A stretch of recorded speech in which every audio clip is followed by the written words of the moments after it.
network like a ninja.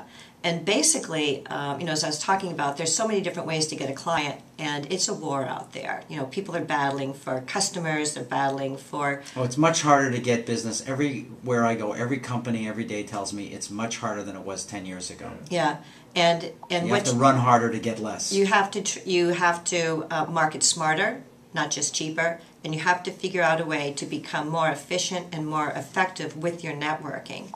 Now, one of the ways that people are networking right now is online, and that's one thing. But you can't dispel the face-to-face, hands-on types of networking.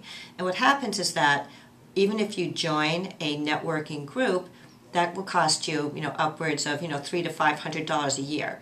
And then on top of that, you pay anywhere from like $30 an event to $125 per dinner. So you go to enough events and dinners during the month, that's a lot of money, and then multiply that by 12 for the year. So you've got to make sure that you use your time wisely when you go to these events. So I was thinking about how can I leverage my investment in these networking events the best way possible. So I came up with these tips. And one of them, for example, is if you arrive on time to a networking event, you arrived too late. Because have you ever gone to a networking event and you notice that everybody that's in the room, it's packed?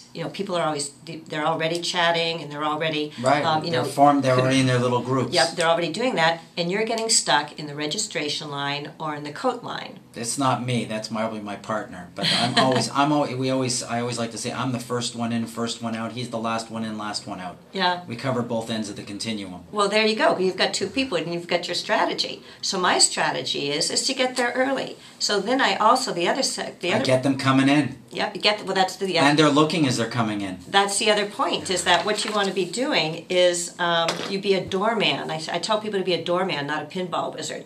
One of the things I see people doing is like walking around from person to person. Are we going to make a connection? Are you going to make a connection with me? Are we going to do business or referral? And what makes more sense is that you study the table. Okay, right when you come in, see who you want to meet, see who's here, see who isn't here, and then you stand by the door. Remember, you've gotten here early. Now you're standing by the door and you watch them as you come in. So you get to see them and they get to see you. Interesting. Lisa, if somebody wanted to get hold of you, how would they contact you? mymarketingmanager.com. That's pretty easy. And Lisa, you've been on the show before. We're sure we're going to see you again when you have something interesting to tell us about. I hope so. It's been a pleasure. Thank you very much. Great.